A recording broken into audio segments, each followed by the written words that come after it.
Yesterday, for the first time, I played a game that I've actually owned for a while, but never got around to playing it, and that is Call to Adventure, which is essentially a game about building up a character and telling their story. It reminds me a lot of Role Player, not in the sense of you're doing the same things, because you're doing things almost the exact opposite, whereas Role Player, you're spending all your time building up statistically using dice, creating a character, basically all their attributes.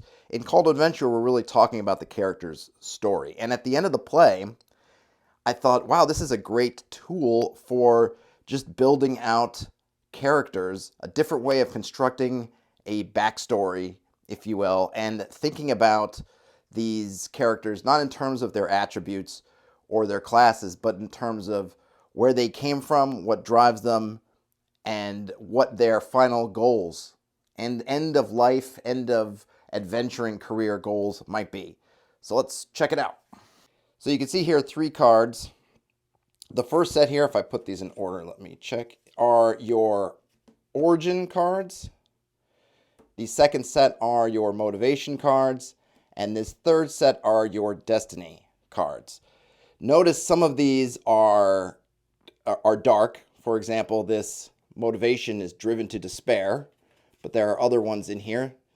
Thirst for knowledge, sworn protector, pure of heart. There's a mix of basically light and dark paths. And of course, if you were going to use this in a role-playing game scenario, you could take out the positive ones if you only wanted a negative character, or probably more likely take out the negative ones if you didn't want to have any sort of leaning towards evil characters. And they really give you a great little just roadmap for your character. So where did they come from? What is their origin? Oh, they were a settler. What's their motivation for adventuring? They're driven to despair. And what is this destiny, this destination that they might be working towards? Maybe they want to become a master of whispers, whatever that means. And I think that's one of the things I really like about this, just as an inspirational system, is it's not trying to give you any kind of mechanics. You can see here there are game mechanics things, but for our purposes, we can ignore those. But it's just giving you these very inspirational bits of text, something that we can think about. What does it mean to be a master of whispers? I think of the kind of Game of Thrones type character who has the spy network. Maybe you think of something else. It really doesn't matter. All that matters is that this gives you some idea of where to go with this character. And the way I would use this is I wouldn't lock somebody into this. Oh, you've got Master of Whispers, so you're locked into there for the rest of this character's life and their career, Master of Whispers or bust.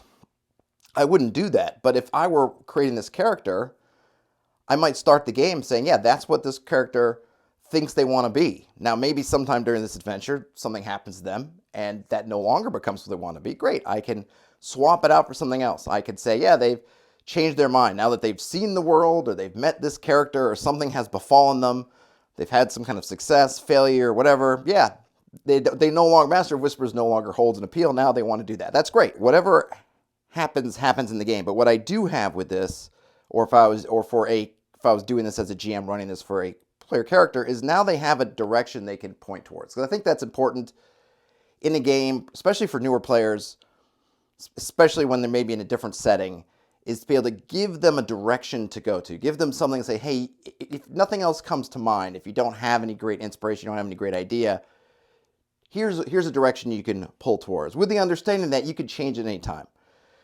These, to me, are not about locking somebody in, but it's about giving them a starting point. And as they develop their characters, they can update these, change them. But it gives them that great starting point. So I like the fact that in the game that I played, I got this little story going. The game itself is very much, it feels like a great solitaire game. I played it solo. You could play it solo. You could play it competitively, though I feel like the competitive angle for me is not one that appeals. I really like just coming up with these kind of characters. I could see myself not even playing the game, just let me give these a shuffle, just coming up with some, much like I kind of enjoy doing with wandering or random encounter systems. I just like drawing stuff up. So let's get a couple and see what we get. So first up,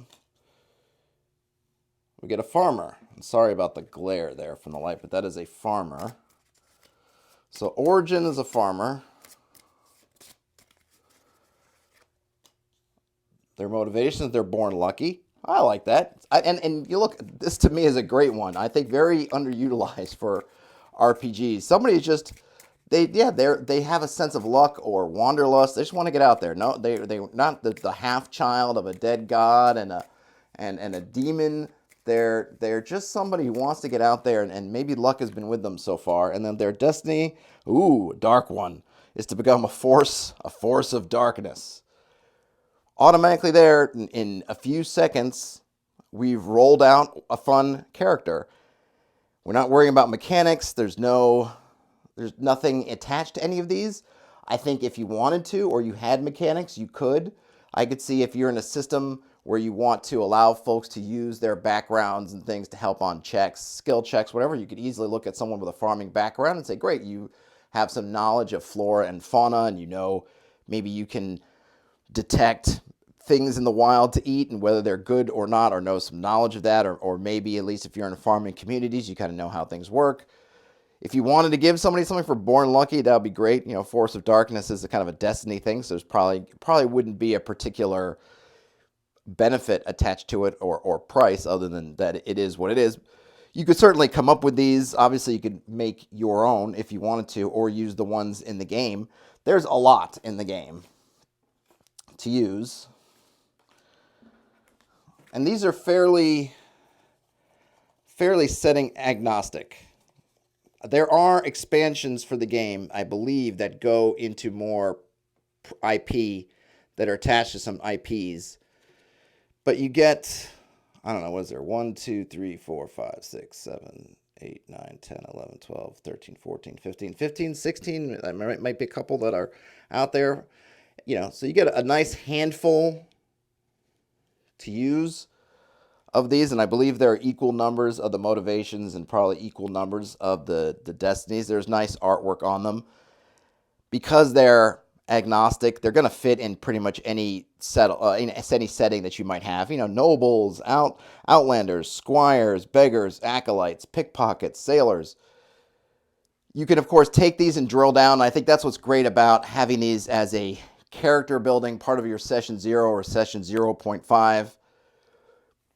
Your players are getting ready to think about their characters. Flip some of these out. You can use them to ask questions with the character. Oh, you're a sailor. Where did you sail? What port were you out of? How did you end up a sailor? Or why did you stop sailing? You can use these to generate all kinds of questions, either that you as a GM can ask the player, or you as a player can ask yourself to create something. If you want something with more details, that's great. For me, I just like having the basic concept. Yeah, I'm a sailor. Why did I stop sailing? I don't know. Did I get kicked off the ship? Did I have to get run out of the port town? Did I just feel like I'd been at sea too long? I don't know. I'll just come up with something and run with it. But it gives you a great starting point. I don't know how much the game runs. I don't know if the game, if you just were looking for cards to run your run some character generation, essentially. I don't know if I would say, this is go buy the game. I don't know how much it costs. The game is good. The game is fun. I don't know if I'll do a review of the game. I think you can look. It's not new. It's at least a couple years old. So there are plenty of folks out there who you can look at for reviews of the game as a game.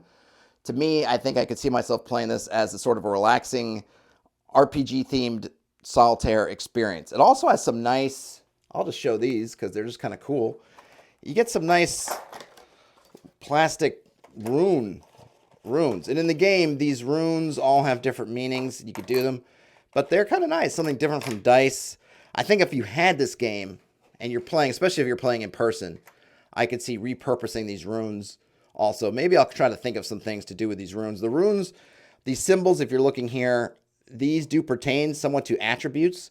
So you could think about, different attributes and different runes.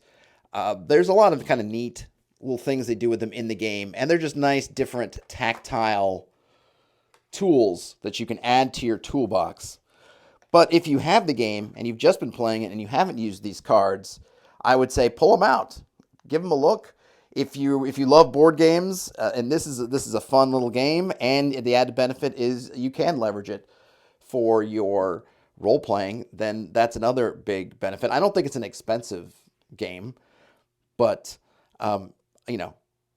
spend your money wisely. But if you've got Call of Adventure handy. Think about next time you're running up a campaign, making new characters. Pull out these Origin, Motivation, and Destiny cards, shuffle them, flip out a couple cards, and see what you get. Now, in the actual game, when you do that, you actually flip two and get to choose, which is another way you can do it to give yourself a little bit more of a spectrum of ideas to go with. But you can figure out all kinds of things. I think if you don't have these, probably something like tarot cards, you could probably figure out how to make the tarot cards work. I actually think that the major arcana for tarot cards you could use to similar effectiveness, but I always forget what they mean and I always have to look them up. And these just have nice names that really fit in with a fantasy game in terms of just what they mean. You're not trying to translate what does it mean to be the upside down the world as my motivation. I can look it up. I can find something with this.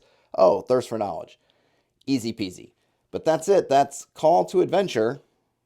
Game on. I'll talk to you later.